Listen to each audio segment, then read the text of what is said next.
मीलाद का महीना है और जब नबी पाक का जिक्र खैर करते हैं तो कभी कभी एक कन्फ्यूजन सी तारी हो जाती है कि क्या बात की जाए और क्या बात ना की जाए। एक बार सैयदी आला हजरत ने भी कलम उठाया और नबी पाक की शान बयान करने के लिए कोशिश की। कमाल यह है कि इस पूरे कलाम में बरेली के ताजदार जो अपने वक्त के इमाम हैं, अमीरुल मोमिनीन फिल हदीस हैं, वो कलाम में ढूंढते ही रहे कि नबी पाक को मैंने कहना क्या है, आका की शान में कौन सा लफ्ज इस्तेमाल करूं। आप कैफियत देखें आला हजरत की, कहते हैं सरवर कहूं कि मालिको मौला कहूं तुझे। Try to find the word. वो ढूंढ रहे हैं कि नबी पाक को किस नाम से जिक्र करूं, शान बयान कैसे करूं। अब सैयदी आला हजरत की कैफियत का अंदाजा लगाएं। कहते हैं सरवर कहूं कि मालिको मौला कहूं तुझे, बागे खलील का गुले ज़ेबा कहूं तुझे। आका तेरे तो वस्फ ऐबे तनाही से हैं बरी, हैरान हूं मेरे शाह मैं क्या क्या कहूं तुझे। अच्छा, यह तलबा बैठे हैं, शायद ऐबे तनाही ये तो समझ जाएं, आवाम भी बैठी है, ये शेर बचपन से सुन रहे हैं, आज जरा इसको समझ लो तो अब मजा और आने लगेगा। ऐबे तनाही किसको कहते हैं? तनाही कहते हैं किसी चीज का एंड हो जाना, खत्म हो जाना। मिसाल के तौर पे मैं यहाँ आप सबको एक कागज दूं, साथ कलम दूं और कहूं जिस पर्सनैलिटी को आप पसंद करते हैं जरा उसकी तारीफ लिखें। आप उसकी तारीफ लिखना शुरू करेंगे, बड़ा खूबसूरत है, बड़ा मिलनसार है, बड़ा पोलाइट है, बड़ी आजिज़ी है, जनाब हिम्मत बढ़ाता है, हौसला देता है, सखी भी है, इस्माइल मुस्कुराता भी बहुत अच्छा है। 10 चीजें लिख लोगे, 15 लिख लोगे, 25 लिख लोगे, उसके बाद आप पेपर भी वापस देंगे, कलम भी वापस देंगे। इसका मतलब यह हुआ कि आपकी बात पूरी हो गई, एंड हो गई। सुभान अल्लाह। मेरे रजा कहते हैं मेरे आका वो हैं जिनकी तारीफ करो बात खत्म नहीं होती है। ये एंड होना भी तो ऐब है। आका आपके औसाफ इतने हैं जो ऐबे तनाही से भी बरी हैं, आपकी बात खत्म ही नहीं होती है। कहते हैं आका तेरे तो वस्फ ऐबे तनाही से हैं बरी, हैरान हूं मेरे शाह मैं क्या क्या कहूं तुझे। पूरे कलाम में देखो आला हजरत कोशिश कर रहे हैं कि मैंने कहना क्या है, मैंने तारीफ कैसे करनी है, अल्फाज नहीं मिल रहे। आखिर खुद ही कहते हैं कह लेगी सब कुछ उनके सना खां की खामोशी, चुप हो रहा हूं कह के मैं क्या क्या कहूं तुझे। लेकिन रजा ने खत्म सुखन इस पे कर दिया, खालिक का बंदा खल्क का आका कहूं तुझे। और वल्लाही आज भी अगर किसी को बयान करना हो नबी पाक की सीरत पर तो वो इसी कैफियत में मुब्तला हो जाता है कि क्या क्या कहूं तुझे। लेकिन आज मैं जिस टॉपिक को कुछ देर आपके सामने बयान करना चाहता हूं वो हमारे माशरे में बड़ा रेलेवेंट है। मैं चाहता हूं नबी पाक अलैहिस्सलाम का एक कमाल भी बयान करूं और उसके साथ हमारी एक आदत को भी हम डिस्कस कर लें, ताकि इस मीलाद के इज्तिमा में, इस अजीम और शान महफिल में हम सब आए हैं तो कुछ लेकर जाएं, कुछ बदल कर जाएं, कुछ मैसेज लेकर जाएं। अल्लाह के नबी अलैहिस्सलाम को अल्लाह ने बहुत सारी रूहानी ताकतों से नवाजा। आपके मौजज़ात इतने हैं कि अकल हैरान हो जाती है। लेकिन रूहानी स्पिरिचुअल पावर के साथ साथ अल्लाह करीम ने नबी पाक अलैहिस्सलाम को फिजिकल पावर भी कमाल का अता फरमाया, जिस्मानी ताकत। आज लोग कहते हैं ना यार बड़ा ताकतवर आदमी है, हैवी वेट चैंपियन है। अरे भाई वो तो इतने सारे वजन को उठा लेता है, बड़ी दीवार गिरा देता है, बड़े मुकाबले होते हैं दुनिया में। अल्लाह के नबी अलैहिस्सलाम को अल्लाह ने कैसी ताकत दी थी। प्यारे आका अलैहिस्सलाम अरब के इलाकों में तशरीफ ले जाते, लोगों को इस्लाम की तरफ बुलाते, तबलीग करते, दीन की तरफ बुलाते। एक बार नबी पाक अलैहिस्सलाम एक जगह से गुजरे तो एक उस जमाने का सबसे बड़ा पहलवान, आज की जबान में हैवी वेट चैंपियन, उस जमाने का वर्ल्ड चैंपियन समझ लें, पूरे अरब में उससे बड़ा पहलवान कोई नहीं था। उसका दावा था कि मुझे कोई गिरा ही नहीं सकता, मुझे कोई पछाड़ ही नहीं सकता। अच्छा, नबी पाक अलैहिस्सलाम उसे इस्लाम की दावत देने गए थे। प्यारे आका अलैहिस्सलाम, उसका नाम था रकाना। प्यारे आका अलैहिस्सलाम ने कहा रकाना ईमान ले आओ, अल्लाह पर ईमान ले आओ, इस्लाम कबूल कर लो। अच्छा, जो पहलवान होता है ना उसका दिमाग भी बाज़ औक़ात पहलवानों वाला ही होता है। कहता ठीक है मैं मुसलमान हो जाऊंगा, पहले आप मुझसे कुश्ती लड़े और कुश्ती में मुझे गिरा दें, मुझसे जीत जाएं, मैं इस्लाम कबूल कर लूंगा। कैसा अजब चैलेंज था। इस्लाम के दाई आए हैं, रब के हबीब आए हैं, इस्लाम की दावत देने आए, पहलवान कहता कुश्ती लड़ो मुझसे। अल्लाह के नबी अलैहिस्सलाम ने फरमाया ठीक है, मुस्कुराकर फरमाया कबूल है। अब जरा सोचिए सिनेरियो कैसा बन गया होगा कि उस जमाने का हैवी वेट चैंपियन सामने नबी पाक अलैहिस्सलाम, सहाबा जमा हो गए, लोग जमा हो गए कि मुकाबला होगा। अब ये मुकाबले में होना क्या है, एवरीबडी उस वक्त बहुत सारी बातें सोच रहे होंगे। प्यारे आका अलैहिस्सलाम ने क्या किया कि जैसी कुश्ती शुरू हुई, नबी पाक ने उसको उठाया और उठाकर पटक दिया। उसको मौका ही नहीं मिला। वो थोड़ी देर के लिए तो हैरान हो गया ना कि मेरे साथ ये हुआ क्या। रकाना का दावा यह था कि मेरी पीठ कोई जमीन पे नहीं लगा सकता, मगर नबी पाक ने उसको पहली बारी में उठा के जमीन पे पटक दिया। अच्छा पहलवान था, कहता है मुझे समझ नहीं आई मेरे साथ क्या हुआ, मुझे दोबारा कुश्ती लड़नी है, एक बार फिर मुझे हराकर बताएं। नबी पाक ने फरमाया कोई गल नहीं, दोबारा करते हैं। वो दोबारा आया तैयार होके, आका अलैहिस्सलाम ने फिर उसको पहली बारी में उठाया और उठा के पटक दिया। वो कुछ कर ही नहीं सका। फिर और गुस्सा और जोश, कहता है मुझे तीसरी बार मुकाबला करना है। नबी पाक ने फरमाया आ जाओ, फिर शौक पूरा कर लो। वो खुलासा अर्ज कर रहा हूं। अल्लाह के हबीब ने उठाया, फिर उठाकर पटक दिया। कहता है खुदा की कसम, आपकी अजीब शान है, आपकी अजीब शान है। आज तक अरब का कोई पहलवान मेरी पीठ जमीन तक नहीं लगा सका, और आपने चश्मे ज़दन में मुझे जमीन पर पछाड़ दिया है। सुभान अल्लाह। रकाना ने कलमा पढ़ा और मुसलमान हो गया। थोड़े अरसे के बाद इसी का बेटा, बाज़ औक़ात पहलवानों की पूरी फैमिली होती है ना, यजीद बिन रकाना, वो बहुत बड़ा पहलवान, बाप का बेटा, उसने उसकी गद्दी संभाली समझ लें पहलवानी में। 300 बकरियां लेकर नबी पाक के पास आया। कहता क्या है, चैलेंज है मोहम्मद सल्लल्लाहु अलैहि वसल्लम, आप मुझसे कुश्ती लड़िए और अगर आप मुझे पछाड़ देंगे तो नबी पाक ने मुस्कुरा कर कहा अगर मुझे मैं पछाड़ दूंगा, कुश्ती में जीत जाऊंगा, मुझे इनाम क्या दोगे? क्योंकि अब ये खुद आया था ना, नबी पाक तो नहीं गए थे। कहता है मेरे पास 300 बकरियां, 100 बकरियां आपको दे दूंगा। नबी पाक ने फरमाया ठीक है। फिर जनाब लोग जमा हो गए कि अब पहले तो रकाना को हराया था, अब यजीद बिन रकाना आया है, यंग है और ज्यादा मजबूत है। नबी पाक अलैहिस्सलाम ने उससे हाथ मिलाया, हाथ को ही उठाया और उसको उठाकर जमीन पर पटक दिया। कहता 100 बकरियां ले ले, लेकिन एक और मौका दें। फिर क्या दोगे? का दूसरी 100 दूंगा। आज दोबारा आ जाओ। Second fight, no fight, actually fight तो हो ही नहीं ना। फाइट तो वो हो कि इधर से भी दाव हो, इधर से भी दाव हो। उसे क्या मालूम मैं उससे मुकाबला कर रहा हूं जो जमीन पर खड़े होकर इशारा करें तो चांद टुकड़े हो जाता है। उसे क्या मालूम ये दुआ करें तो सूरज पलट आता है। मेरे आका के लिए ये फाइट क्या चीज थी। फिर उठाया, फिर पटक दिया। 100 बकरियां देकर कहता है एक और मौका दीजिए, अगेन ट्राई करना चाहता हूं। कहा अब क्या दोगे? कहा ये आखिरी 100 भी दे दूंगा। थर्ड फाइट होती है, तीसरी बार उठाकर मेरे आका पटक देते हैं। 300 बकरियां देकर कलमा पढ़कर मुसलमान होता है। आका कैसे सखी हैं, फरमाते 300 बकरियां मैं वापस तुम्हें तोहफे में देता हूं।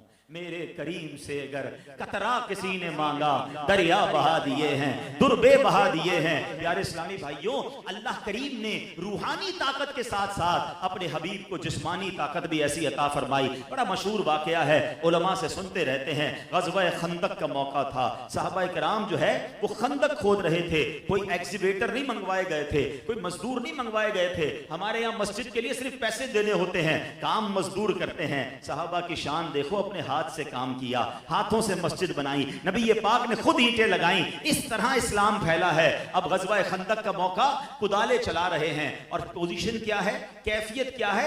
ये वही ग़ज़वा खंदक है जब नबी पाक की बारगाह में एक सहाबी आए थे, कहा हुजूर भूख से बुरा हाल है, और अपना कुर्ता उठाया था और आका को अपने पेट पर बंधा हुआ पत्थर दिखाया था। और अल्लाह के हबीब की शान देखो सल्लल्लाहु ताला अलैहि वसल्लम, नबी पाक ने अपना जब कुर्ता उठाया तो उसी पेट पर 2 पत्थर बंधे हुए थे। ये सहाबा हैं, ये अल्लाह के नबी हैं सल्लल्लाहु ताला अलैहि वसल्लम, जो भूख में भी राजी हैं, जो तकलीफ में भी राजी हैं, जो गुर्बत में भी राजी हैं। और हम, अल्लाह ने बहुत कुछ दिया है फिर भी राजी नहीं रहते। हमारे पास बहुत कुछ होता है, एक दिन मर्जी का खाना ना मिले हमारा मूड ऑफ हो जाता है। हमारे कबर्ड, हमारे जेब, हमारे फ्रिज भरे होते हैं, मगर किसी दिन कारोबार में नुकसान हो जाए हमारी तबीयत खराब हो जाती है, जबान पर शिकवे होते हैं, शिकायत होती हैं। सीखो सहाबा से, पेट पे पत्थर हैं, इस्लाम के लिए जान देने जाते हैं। अल्लाह इन सहाबा का सदका अता फरमाए, नबी पाक के सब्र का सदका नसीब फरमाए। ऐसी कैफियत में तो कुदाल ही नहीं उठती भाई।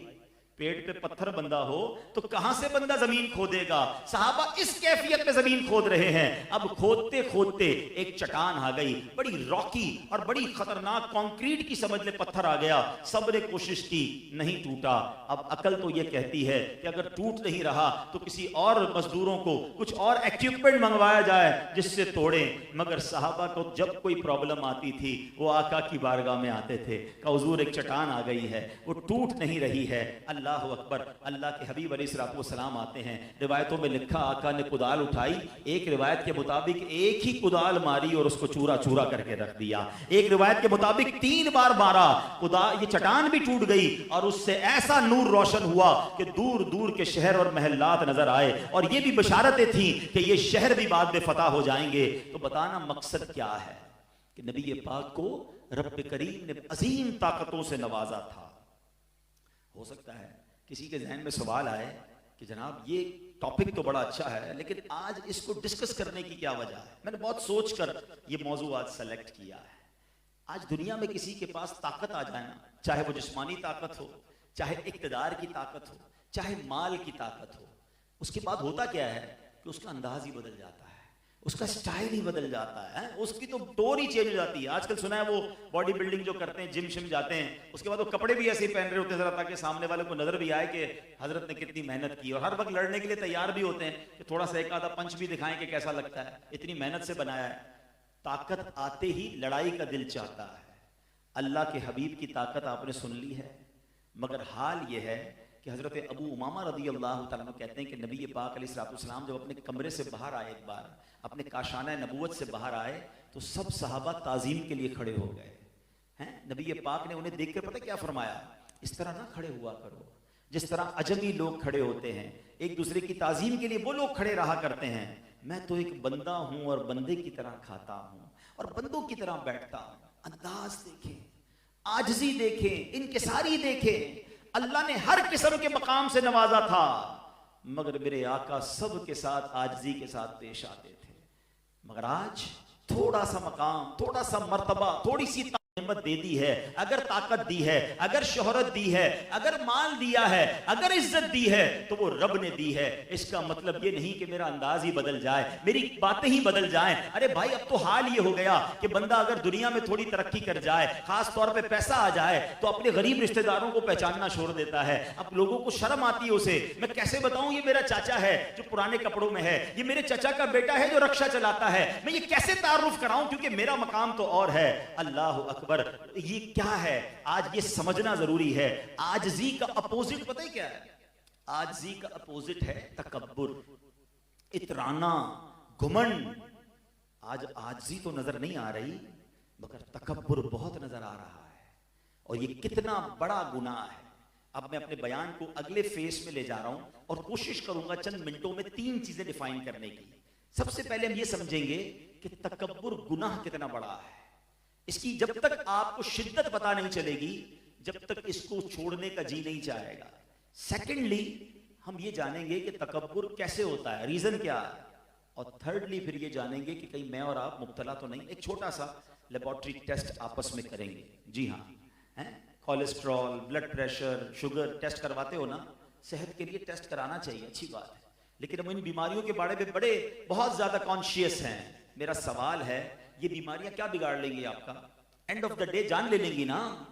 मैं उस बीमारी का जिक्र कर रहा हूं जो अगर दिल पे बस गई तो ईमान ले लेगी। बताओ कौन सी खतरनाक बीमारी है? ईमान लेने वाली ना। But nobody try to understand, कोई इसको डायग्नोस करने के लिए भी तैयार नहीं है। तो आओ पहले समझो कि तकब्बुर है क्या है। तकब्बुर, अच्छा इस पूरी कायनात में सबसे पहला जो गुनाह हुआ, फर्स्ट एवर सिन, सबसे पहला गुनाह वो क्या था? तकब्बुर ही था। शैतान ने सजदा नहीं किया था ना हजरत आदम को, कहा क्या था? जरा वो जुमला याद कीजिएगा। और अल्लाह करीम ने वो जो वर्ड्स थे, वो जो उसका कहना था, वो कुरान में फरमाया ना, कुरान में शामिल फरमाया। क्या कहता है शैतान? अना खैरुम मिन, अल्लाह मैं इससे बेहतर हूं, आई एम बेस्ट। खलकतनी मिन नारियम व खलकतहू मिन तीन, अल्लाह तूने मुझे आग से बनाया, इसे मिट्टी से बनाया, हजरत आदम को। ये जुमला याद रखिएगा, आगे मेरे बयान में काम आएगा आपको। उसने क्या कहा? अना खैरुम मिन, मैं इससे बेहतर हूं। शैतान ने बड़ी इबादतें की, बड़ा इल्म भी था, फरिश्तों का उस्ताद था, जन्नत का खजांची था। एक बार once in a lifetime उसने तकब्बुर किया, सारी इबादतें बर्बाद, नूरानियत चेहरे की छीन ली गई, अल्लाह की बारगाह से मरदूद करार दे दिया गया। मुझे एक बात बताओ, जिसने एक बार तकब्बुर किया इसका ये हाल हुआ, जो रोज तकब्बुर करता है, जो बार बार तकब्बुर करता है, उसका क्या बनेगा? कभी समझा आपने ये कितना खतरनाक मर्ज है? अल्लाह करीम कुरान मजीद फुरकान हमीद में क्या इरशाद फरमाता है? इन्नहु ला युहिब्बुल मुस्तकबिरीन, बेशक वो मगरूरों को पसंद नहीं फरमाता। और एक हदीस तो बचपन से आपने सुनी होगी ना, कि जिसके दिल में राई के दाने के बराबर तकब्बुर होगा। ये राई के दाने का क्यों लफ्ज यूज हुआ? राई का दाना बहुत छोटा सा होता है, डॉट, नुक्ता। इसका मतलब ये हुआ कि इतना सा भी तकब्बुर जिसके दिल में होगा ना, अल्लाह के नबी अलैहिस्सलाम फरमाते हैं कि वो जन्नत में नहीं जाएगा। अब सोचिए, जिसका दिल भरा हुआ है तकब्बुर से, उसका तो पता नहीं क्या हाल होगा। राई के दाने के बराबर तकब्बुर भी एक्सेप्टेबल नहीं है। प्यारे आका अलैहिस्सलाम की एक और हदीस कि अल्लाह के हबीब फरमाते हैं, जो तकब्बुर की वजह से अपना तहबंद लटकाएगा, यानी मुतकब्बिराना लिबास पहनेगा, अल्लाह अज़्ज़ व जल क़यामत के दिन उस पर नजर रहमत ना फरमाएगा। तो ये बात अंडरस्टैंड हो गई कि बड़ा गुनाह है? कायनात में होने वाला भी सबसे पहला गुनाह है और कबीरा गुनाहों में से गुनाह है। अब आओ कि तकब्बुर होता कैसे है। एक और बड़ा अजब फिनोमेना है, जब भी तकब्बुर की बात होती है ना, तो लोगों के ज़हनों में ख्याल आता है ये तो अमीर करते हैं, ये तो पैसे वाले करते हैं, हम तो हैं गरीब, मैं कहां से तकब्बुर करूंगा, वैसे नौकरी वाला आदमी हूं। ये है शैतान का वार। हाँ, उलमा ने तकब्बुर के 8 रीजंस लिखे हैं, तकब्बुर के 8 असबाब हैं, और उसमें जो माल है ना वो तीसरे नंबर पर आता है, माल पहले नंबर पर नहीं है। आप सुनकर शायद हैरान हो जाएंगे आज कि तकब्बुर का जो सबसे पहला रीजन है ना, वो है इल्म। मेरे तलबा बैठे हैं, मेरे उलमा बैठे हैं, जरा आप गौर से सुनना। हाँ, इल्म तकब्बुर लाता है। ये कैसे? अच्छा, ये जरूरी नहीं कि सिर्फ दीनी इल्म, दुनियावी इल्म भी, कोई दुनियावी डिग्री हासिल कर ले, कोई आलिम दीन बन जाए, दर्स निज़ामी की डिग्री कर ले, अच्छा कोई डॉक्टर बन जाए, कोई मास्टर्स कर ले। इल्म कैसे तकब्बुर लाता है कि जब बंदा इल्म सीख लेता है ना, तो उसको बाकी लोग जाहिल लगने लग जाते हैं, इनको तो आता ही कुछ नहीं है, इन्होंने पढ़ा ही कुछ नहीं है। अगर कोई इसलिए इल्म सीख रहा है कि दूसरे को डिमोरलाइज करे, उसी से झगड़ा करे, या उसको कहे बताओ भाई तुम्हें क्या आता है, तो अब ये इसका मतलब तो ये हुआ ना कि वो अपने आप को अच्छा समझ रहा है, बाकियों को जाहिल समझ रहा है। बड़ी कमाल की रिवायत है, मन क़ाल अना आलिमुन फहुवा जाहिलुन, जिसने कहा कि मैं आलिम हूं वो जाहिल है। तो समझो मेरे बच्चों, आप भी इल्म जरूर सीखें, मगर सीखने के बाद किसी और को जिसने नहीं पढ़ा उसको अपने से कमतर नहीं समझना, यही तकब्बुर है। सेकंड रीजन ऑफ तकब्बुर, वो फरमाया इबादत। अच्छा, हम तो समझते थे पैसे वाले ही तकब्बुर करते हैं। जनाब, इबादत गुजार भी तकब्बुर कर सकता है। शैतान बड़ा मरदूद है, पहले तो इबादत से रोकता है, अब जब इबादत करने लग गया तो अब उसको तकब्बुर में मुब्तला कैसे करता है कि बंदा जब नमाजें पढ़े, रोजे रखे, सदके करे, हैं, तहज्जुद पढ़े, अब उसको बाकी घर के लोग, बाकी दोस्त बड़े हकीर से लगते हैं, यार कैसा आदमी है, मैं तहज्जुद पढ़ता हूँ, ये तो नमाज भी पूरी नहीं पढ़ता, मैंने कुरान पढ़ता हूँ, पूरा साल कुरान नहीं खोलता। अब जरूर पढ़ें, मगर यू हैव नो राइट, आपके पास ऐसा कोई राइट नहीं है कि आप दूसरे को हकीर जाने। और ये शैतान का बड़ा खतरनाक वार है कि इबादत गुजार को तकब्बुर में मुब्तला कर देता है। वो बड़ा प्यारा वाकया है ना कि एक बार एक बुजुर्ग जो थे अपने बेटे के साथ कहीं सफर पर जा रहे थे, रास्ते में मुसाफिर खाना आया, बाप बेटे भी सो गए, काफले वाले भी सो गए। तहज्जुद का वक्त हुआ तो बाप बेटे उठे, तहज्जुद पढ़ी। तहज्जुद पढ़ने के बाद बेटा वालिद साहब से कहता है, अब्बा जान ये कैसे लोग हैं, कोई भी नहीं उठा। अब जो अब्बू जी ने जवाब दिया ना, अल्लाह काश ये बात समझ आ जाए, कब बेटा तू भी सोया रहता तो अच्छा था। बात आई समझ में? है बेटा, तू भी ना उठता ना ठीक था। अब तूने उठकर तहज्जुद तो पढ़ ली, मगर पढ़ने के बाद तुझे दूसरे हकीर लगने लगे। ये बड़ा प्रॉब्लम है। जरूर कीजिए इबादत, मगर इसलिए ना कीजिए कि मैं दूसरों से सुपीरियर हूं। शैतान की बड़ी इबादत थी जनाब, तो इबादत भी तकब्बुर लाती है। अब आया तीसरा रीजन, और वो है माल। जब पैसा आता है तो इंसान को गरीब अच्छा नहीं लगता है, इंसान को लगता है कि यार ये गरीब मेरे ये किस काम का, अल्लाह ने मुझे इतना माल दिया है, काश ये ज़हन में होता अल्लाह ने दिया तो तकब्बुर भी ना होता। उसको लगता है मैंने कमाया है, मैंने जनाब ये उरूज हासिल किया है। हमेशा याद रखें, जो कुछ दिया है वो रब ने दिया है, वो जब चाहे वापस ले सकता है। बुजुर्ग बैठे, पूछो इनसे, हमने रातों रात अमीर को कंगाल होते देखा है, ज़कात लेने वालों को ज़कात देने वालों को ज़कात लेने वाला बनते देखा है। इस कोविड ने तो बहुत कुछ लोगों को दिखाया ना, कईयों को उरूज मिला, कईयों को जवाल मिला। तो इतराना नहीं है, है, ये अल्लाह की अता है। माल तकब्बुर लाता है। चौथे नंबर पर कहा हसब व नसब, बड़ा खानदान, बड़ी फैमिली।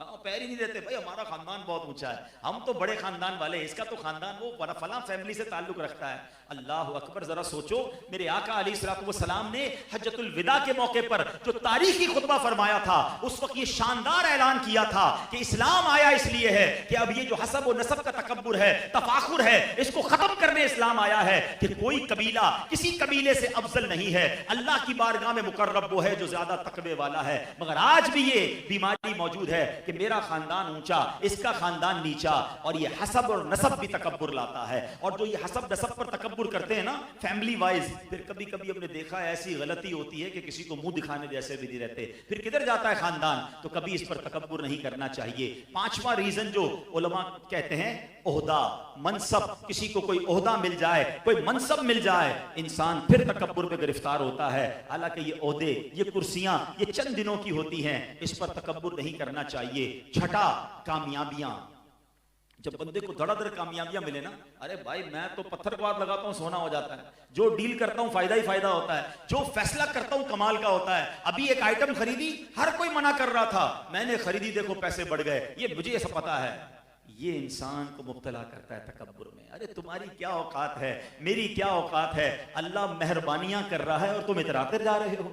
होना तो ये चाहिए कि वो अताएं फरमाए तो हम सर और झुकाएं। दुनिया का दस्तूर है, दरख्त पर जब फल लगते हैं ना, वो दरख्त झुकता रहता है, झुकता रहता है, जितना फलदार होता है उतना झुकता है, जिसके कांटे लगे होते हैं वो सीधा खड़ा होता है। कामयाबियां मिले, ये अल्लाह की अता है, और शुक्र करो और आजिज़ी करो, इतराओ नहीं। सातवां सबब उलमा कहते हैं हुस्नो जमाल।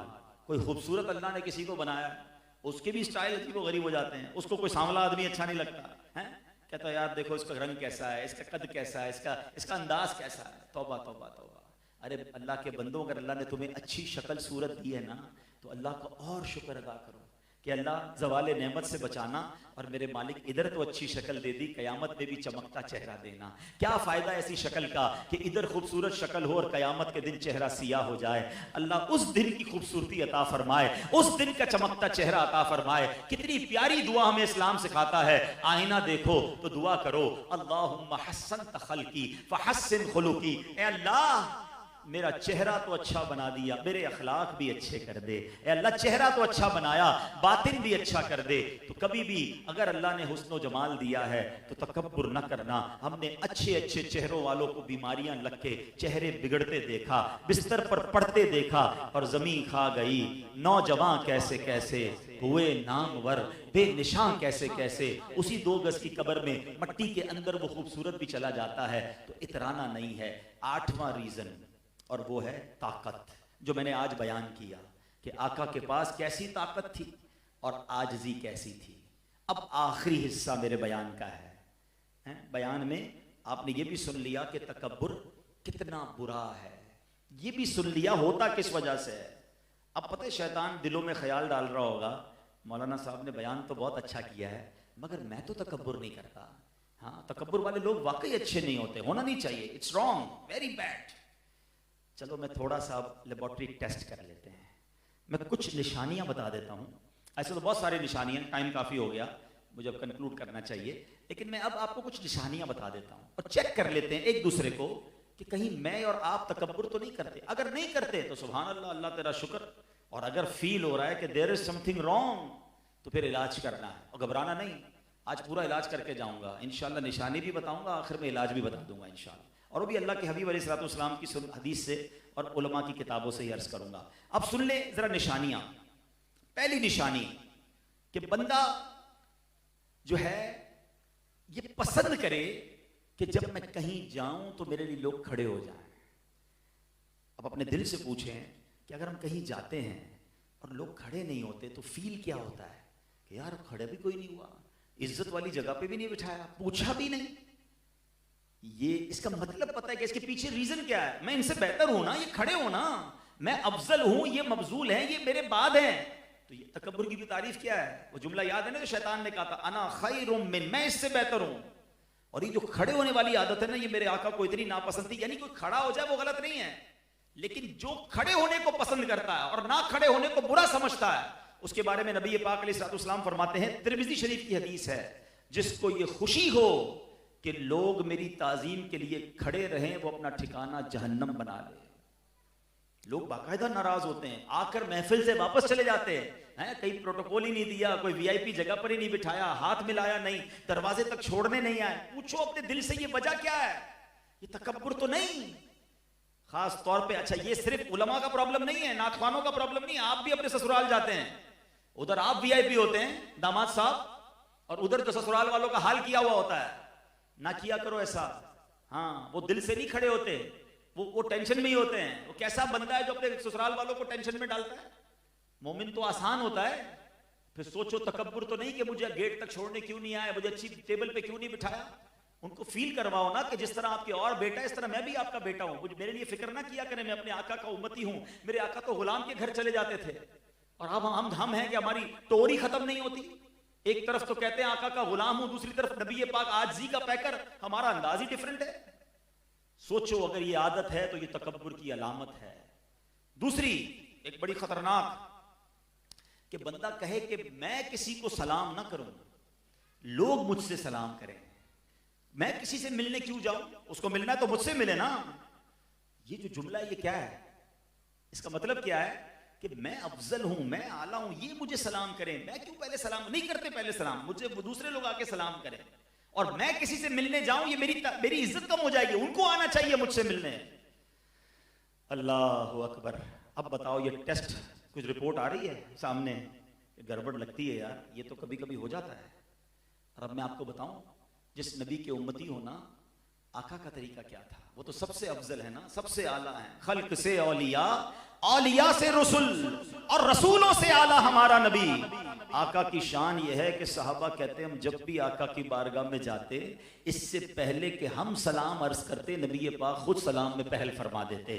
बल्कि कहते, कई बार तो कोशिश की, डेलिबरेटली प्लान किया कि आज जाएंगे नबी पाक के पास, हम सलाम में पहल करेंगे। कहते जाकर कोशिश करते, मगर फिर भी कामयाब ना होते, आका ही सलाम में पहल फरमाया करते। बल्कि अब मैं एक और ईमान अफरोज बात कहने जा रहा हूं। इस बात पर तो 3 दिन काफिला खुशी में दे देना, अगर बात अच्छी लगे ना, और इतनी अच्छी बात है कि ईमान ताजा हो जाएगा। सुनो, उलमा कहते हैं ये आदत सिर्फ उस दौर की नहीं थी। ये आदत मुबारका सिर्फ जाहिरी हयात तैयबा तक ही नहीं, बल्कि आज भी अगर कोई गुलाम आका के रोजे पर जाता है, सुनहरी जालियों पर जाता है, इससे पहले कि वो सलाम बारगाह रिसालत में अर्ज करे, मेरे आका अपनी आदत के मुताबिक सलाम पहले फरमाते हैं, अपने उम्मती को पहले सलाम फरमाते हैं। अल्लाह अकबर। मेरे आका का आलम तो ये है, आपकी आजी का आलम तो ये है, और गुलाम कहता है मैं क्यों सलाम करूं? पहले वो सलाम करें। फिर तकब्बुर और क्या है? पूछो अपने आप से। तकब्बुर की एक और निशानी उलमा ने लिखी कि किसी गरीब, वो पंजाबी में कहते हैं ना, माड़े आदमी को, गरीब हो या बेचारा कमजोर हो, बाज़ औक़ात कुछ इस्लामी भाइयों के जिस्म में आज़ा भी प्रॉब्लम होती है, आंख कमजोर होती है, हाथ पैर सीधे नहीं होते, खड़ा नहीं हो सकता, बोलता सही नहीं है, उससे कोई नहीं मिलता, साथ कोई नहीं बिठाता, बुरा लगता है। बल्कि चंद लोग तो इतने जुर्रत वाले होते हैं कि कोई बैठ जाए तो खड़ा कर देते, बोले आप क्या कर रहे थे, आप उठे, आपकी जगह नहीं, आप उधर जाएं।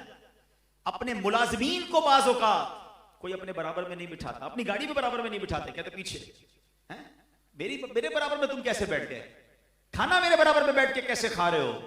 बल्कि यहां तक दफ्तरों का मामूल देखा गया कि बॉस के सामने मुलाजिम खड़े होकर बात करेगा, उसके दफ्तर में बैठ नहीं सकता। अपने दिल से पूछो ना, क्या ये मेरे आका का अंदाज है?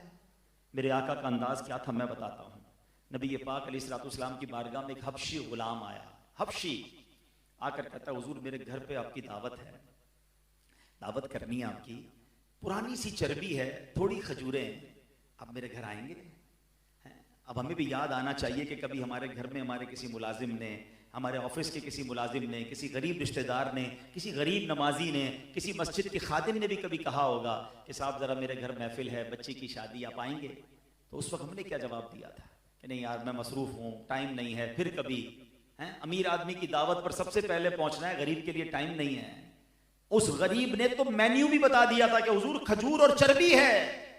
मेरे आका मदीने के किनारे पर उसके घर भी तशरीफ ले गए।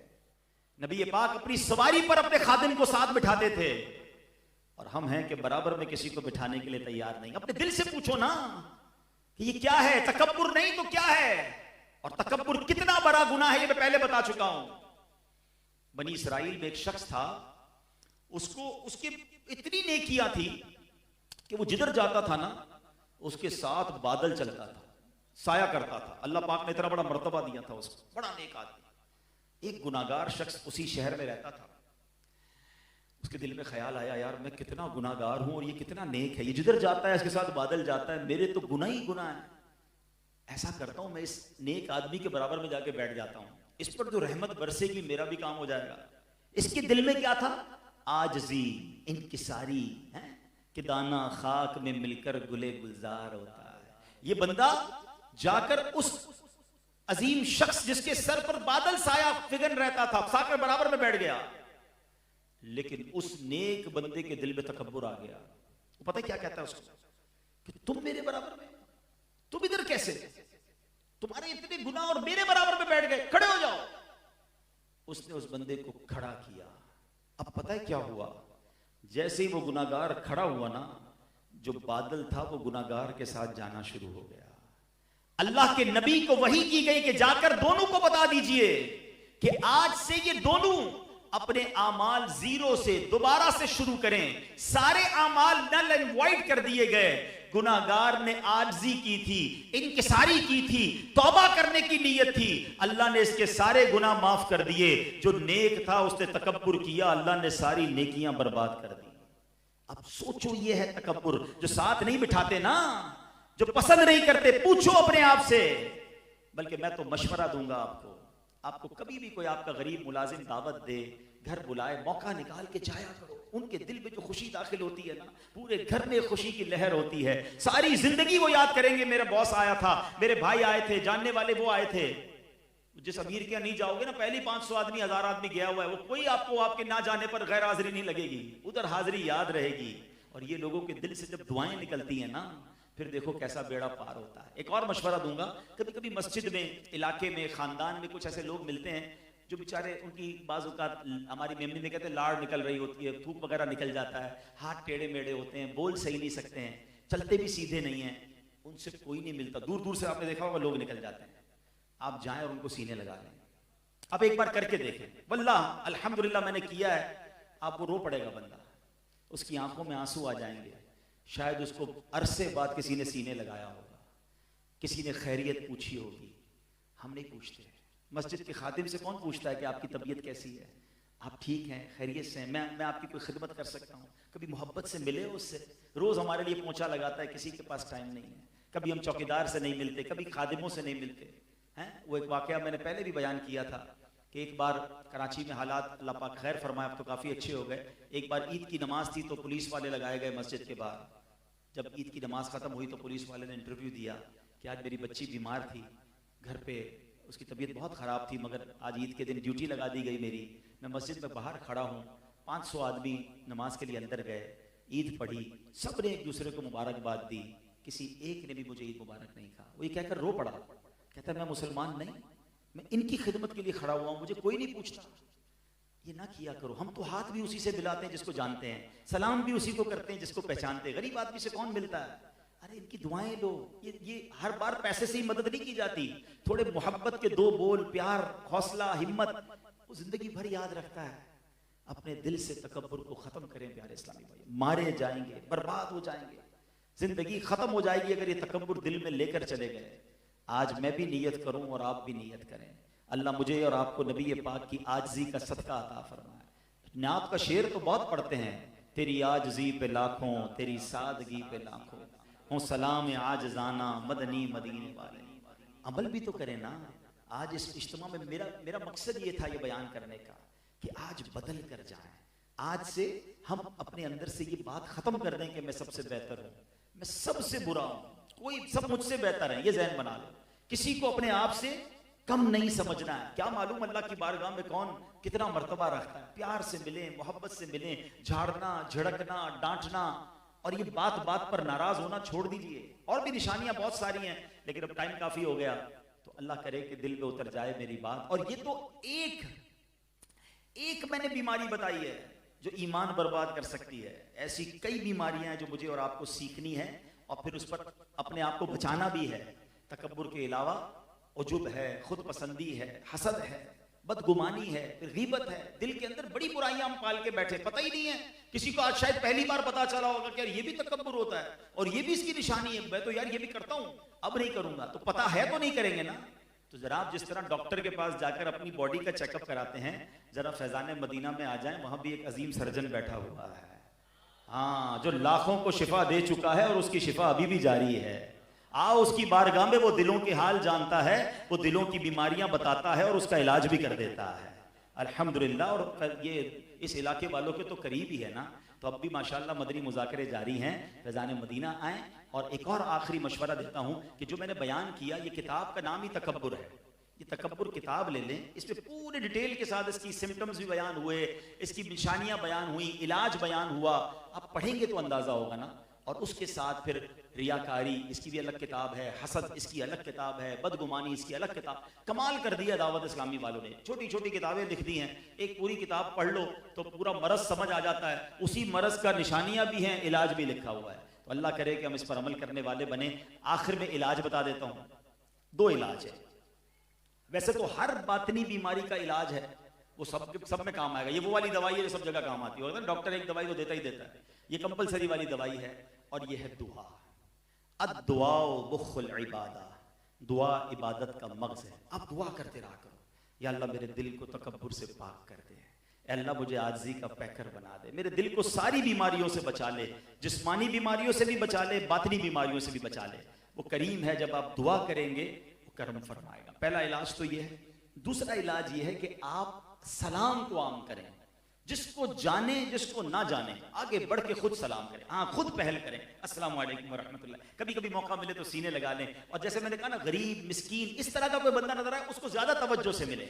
इंशाल्लाह आप देखेंगे आपके दिल से तकब्बुर दूर हो रहा है। कभी कभी आपको ऐसा होता होगा, आप मुझे नहीं पता, लेकिन ऐसे भी लोग होंगे जिनके मुलाजमीन है, फैक्ट्री है, ऑफिस है, घर में आप देखते होंगे मुलाजमीन हमारे ऑफिस में कहीं किनारे पर बैठकर अपनी बेचारे टिफिन लाकर अपना खाना खाते हैं। कभी मौका मिले ना उनके साथ जाके बैठ जाए, हाँ कहीं क्या बना आपके घर पे, मैं भी खाऊंगा। वो बहुत खुश होंगे, बुरा नहीं मानेंगे।